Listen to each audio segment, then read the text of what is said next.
Republican party of India Athawale में उठे बगावत के सुर। रिपब्लिकन पार्टी ऑफ इंडिया के राष्ट्रीय संगठन सचिव भूपेश धुलकर ने महाराष्ट्र विधानसभा चुनाव में भाजपा का समर्थन न करने का किया बड़ा ऐलान। भूपेश धुलकर के अनुसार भाजपा नहीं कर रही गठबंधन के धर्म का पालन। Republican party of India Athawale या पक्षाची युती गेल्या 10 वर्षापासून भाजपासोबत आहे। जेव्हा ही युती झाली त्या युतीच्या अगोदर आपण एक करार भाजपाशी केला होता आणि त्या करारानुसार भाजपाची वाटचाल असावी आणि रिपब्लिकन पक्षाला सत्तेमध्ये वाटा किंवा विधान परिषदेमध्ये जागा किंवा महामंडळामध्ये स्थान दिलं पाहिजे या भूमिकेतून तो करार आपण केला होता। त्या करारावर भाजपाचे प्रदेशाध्यक्ष म्हणून त्यावेळचे देवेंद्रजी फडणवीस यांची सही होती आणि रिपब्लिकन पक्षाचा प्रदेशाध्यक्ष म्हणून माझी सही होती। त्या कराराची अजिबात अंमलबजावणी झाली नाही। दुसरं असं झालं की या लोकसभेच्या निवडणुकीमध्ये आणि आता आगामी जे होणाऱ्या विधानसभा निवडणुकीमध्ये रिपब्लिकन पक्षाला पूर्णपणे इग्नोर करण्यात आलेला आहे। इग्नोरच करण्यात आलेलं नाही तर रिपब्लिकन पक्षाचा आणि रिपब्लिकन पक्षाचे नेते रामदासजी आठवले यांचा या महायुतीमध्ये सन्मान होईल अशा कुठल्याही गोष्टी घडत नाही आहेत। आठवलेंना इग्नोर केलेला आहे। तुमच्या माहितीमध्ये साठी सांगतो की 2014च्या अगोदर जेव्हा आमची युती झाली तेव्हा हे कुठलेही पक्ष नव्हते। भारतीय जनता पक्ष होता, मेटेचा पक्ष होता, मराठा संग्राम, जानकरांचा पक्ष होता, रासपा आणि रिपब्लिकन पार्टी ऑफ इंडिया आठवलेजीच्या नेतृत्वाखाली जो होता तो पक्ष होता। याशिवाय नव्हता तरी त्यावेळेस सत्तेत आली होती महायुती नव्हती त्यावेळेस, पण भाजपा सत्तेत आली होती। त्यानंतर आता जे 2019 पासून ज्या पद्धतीनं रिपब्लिकन पक्षाच्या संदर्भामध्ये भाजपाची जी नीती ठरत आहे त्यावरून असं वाटते आहे की भाजपा रिपब्लिकन पक्षाचा सन्मान तर करत नाहीच आहे, परंतु रिपब्लिकन पक्षाला अशा पद्धतीने इग्नोर करत आहे की जणू पुढील काही कालावधीमध्ये किंवा काही काळात रिपब्लिकन पक्ष संपवण्याचा हा प्रयत्न आहे की काय, अशी चिंता रिपब्लिकन पक्षाचे कार्यकर्ते आणि पदाधिकाऱ्यांना आलेली आहे। मागील निवडणुकीमध्ये लोकसभेची एक जागा शिर्डीची रिपब्लिकन पक्षाला मिळावी यासाठी आपण आटोकाट प्रयत्न केले। आठवले साहेबांची इच्छा होती की शिर्डीमधून एकतर मी लढावं किंवा सोलापूरमधून मी एकतर लढावं।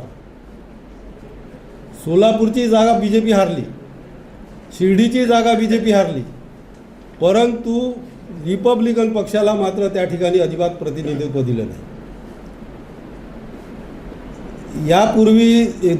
यापूर्वीच्या कालखंडामध्ये जेव्हा काँग्रेसची आमची युती होती त्यावेळेस आम्ही शिर्डीची जागा मागितली होती।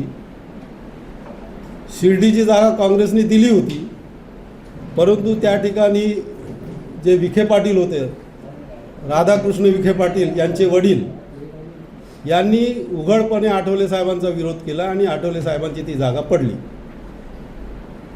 काँग्रेसने आपली जागा पाडली या एका मुद्द्यावर आठवले साहेबांची भावना इतकी तीव्र झाली होती त्यावेळेस की त्या मुद्द्यावर आपण त्यावेळेची UPA समजा, त्यावेळेस UPA होतं, काँग्रेसशी आपण युती तोडली आणि नंतर काही वर्ष आपण इंडिपेंडंट राहिलो, रिडोलस तयार केलं आणि त्यानंतर आपण भारतीय जनता पक्षाशी युती केली। यावेळेससुद्धा जेव्हा शिर्डीची जागा आपण मागितली त्यावेळेस राधाकृष्ण विखे पाटील म्हणजे त्यांचाच मुलगा जे आज भारतीय जनता पक्षात आहे त्यांनी सरळ आठवले साहेबांचा उघड विरोध केला.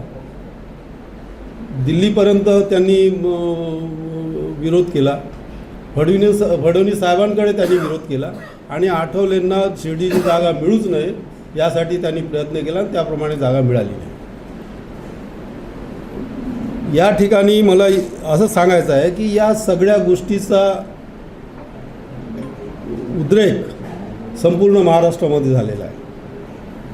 पुण्याचे आमचे उपमहापौर होते डॉक्टर सिद्धार्थ धेंडे, त्यांनी पक्षाचा राजीनामा दिला. पुण्याच्या पिंपरी चिंचवडच्या आमच्या महिला आघाडीच्या महासचिव होत्या महाराष्ट्राच्या चंद्रकांता सोनकांबळे यांनी सुद्धा राजीनामा दिला. विदर्भातील जिल्हा अध्यक्षांचे मला फोन आले, आम्ही राजीनामा देणार आहोत म्हणून. चंद्रपूरवरून एका मोठ्या नेत्याचा आपल्याला मेसेज आला की मी आता पक्ष सोडतो आहे. अशा परिस्थितीमध्ये मी त्यांना सांगितलं की राजीनामा हे सोल्युशन नाही आहे. आपण या संदर्भामध्ये विचार केला पाहिजे. आपण जर भूमिका घेत असू तर ती भूमिका आपण आठवले साहेबांच्या कानावर टाकली पाहिजे. त्यांना मागितलं पाहिजे की आम्ही आपली भूमिका विदर्भामध्ये अशा पद्धतीनं घेत आहोत. पत्रकामध्ये सविस्तर नमूद केलेलंच आहे. पण एक गोष्ट आम्हाला या ठिकाणी नमूद करावीशी वाटते की तुम्ही लोकसभेत आम्हाला जागा दिल्या नाहीत, विधानसभेत आम्हाला जागा दिल्या नाहीत. 32, 33, 34 महामंडळं तुम्ही जाहीर केली, त्याचे अध्यक्ष जाहीर केले, त्याचे सभासद नियुक्त केले, संचालक नियुक्त केले. तिथे रिपब्लिकन पक्षाला विचारलं नाही. अनेक ज्या स्थानिक ज्या समित्या आहेत त्यामध्ये सुद्धा रिपब्लिकन पक्षाला अजिबात स्थान नाही.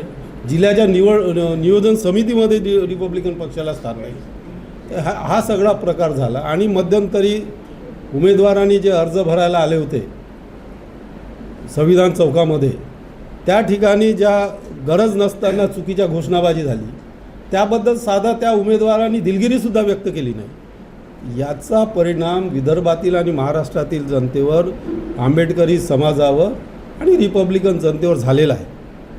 आणि त्यामुळे आमच्यावर अंतर्गत दबाव आहे की हे तुम्ही किती दिवस खपवून घेणार. आणि त्या दृष्टीनं विदर्भातील कार्यकर्त्यांची रोखठोक भूमिका आहे आता सध्या तरी, की आम्ही आठवले साहेबासोबत आहोत, रिपब्लिकन पक्षासोबत आहोत, परंतु या विधानसभेच्या निवडणुकीमध्ये आम्ही भारतीय जनता पक्षासोबत राहणार नाही. ही परिस्थिती जेव्हा निर्माण झाली तेव्हा मी आठवले साहेबांशी फोनवर तर बोललोच, परंतु मी एक पत्रसुद्धा पाठवलं त्यांना की तुम्ही आता सूचना दिलेल्या आहेत की बा ठीक आहे, आपल्याला काही जागा सुटल्या नाहीत, आपला सन्मान झाला नाही, आपलं हे झालं नाही, तरी पण युतीचा धर्म पाळावा आणि कार्यकर्त्यांनी कामाला लागावं अशा सूचना जरूर दिल्या आठवले साहेबांनी. परंतु आम्ही आठवले साहेबांना सांगितलं की तुम्ही आता सक्ती करू नका कोणा. आठवले साहेबांनी सूचना दिल्या, तुमच्या सूचना ठीक आहेत, परंतु तुम्ही सक्ती करू नका. कार्यकर्त्यांना त्यांचा निर्णय घेऊ द्या त्यांच्या सत्सद्विवेक बुद्धीवर. ज्यांना महायुतीचा प्रचार करायचा असेल किंवा BJPचा प्रचार करायचा असेल त्यांनी करू द्या. ज्यांना BJPचा प्रचार करायचा नसेल त्यांना तुम्ही सक्ती करू नका. मी स्वतः BJPचा प्रचार यावेळेस करणार नाही. आणि माझी स्वतःची भूमिका आहे की मी स्वतः BJPचा प्रचार यावेळेस करणार नाही. आणि त्या दृष्टीनं आम्ही आठवले साहेबांना कळवलेलं आहे. आम्हाला अपेक्षा आहे की आठवले साहेबांनी याची त्वरित दखल घेतली पाहिजे आणि त्या दृष्टीनं आम्हाला मार्गदर्शन केलं पाहिजे. जर युतीचा धर्म ते पाळत नसतील तर आम्ही कार्यकर्त्यांनी तो युती पाळावी असं कुणावरच सक्ती करणार नाहीत. या दृष्टीनं आम्ही आठवले साहेबांना हे लिहिलेलं आहे. कलिनाच्या जागेबद्दल एक मला या ठिकाणी हे मी नमूद केलेलं आहे. आम्ही कलिनाची जागा मागितलीच नव्हती. आम्ही 20 जागांची सुरुवातीला यादी दिली, त्यामध्ये कलिना नव्हतं. त्यानंतर आम्ही 12 जागांची यादी दिली, त्यामध्ये कलिना नव्हतं. त्यानंतर आठवले साहेबांनी 7 जागांची यादी दिली, म्हणजे जशी त्यामध्येही कलिना नव्हतंच. आम्ही ज्या जागा दिल्या त्या जागेमध्ये सुरुवातीच्या 20 जागेमध्ये विदर्भातल्या दोन्ही डिव्हिजनमधल्या 4 जागा होत्या. त्यामध्ये उत्तर नागपूरची जागा आम्ही मागितली होती, त्यामध्ये उमरखेडची जागा आम्ही मागितली होती, त्यामध्ये वाशिमची जागा आम्ही मागितली होती आणि चंद्रपूरची जागा आम्ही मागितली होती. एक जागेची अपेक्षा होती मला जर द्यायचं असेल, जिथे आपला कार्यकर्ता उभा राहू शकतो किंवा जिथे आमच्याजवळ सक्षम उमेदवार होता, तिथली एक जागा जरी दिली असती तरी आमचा सन्मान केला असं चित्र निर्माण झालं होतं. पण विदर्भात एकही जागा दिली नाही, मुंबईत एकही जागा दिली नाही आणि कलिना ही जागा दिली. ती जागा आणि धारावी ही जागा दिल्याचं सुरुवातीला डिक्लेअर केलं. धारावीची जागा अजिबात मिळालेली नाही आहे. धारावीच्या जागेवर शिंदेनी म्हणजे मुख्यमंत्री शिंदेनी आपला उमेदवार जाहीर केलेला आहे. आणि कलिनाची जी जागा आहे ती जागा ऑलरेडी BJPने ठरवली होती, ऑलरेडी AB फॉर्म दिला होता, ऑलरेडी जो अमरसिंग म्हणून आहेत त्यांना AB फॉर्म दिला होता. अमरसिंग हे हार्डकोअर RSSचे आहे.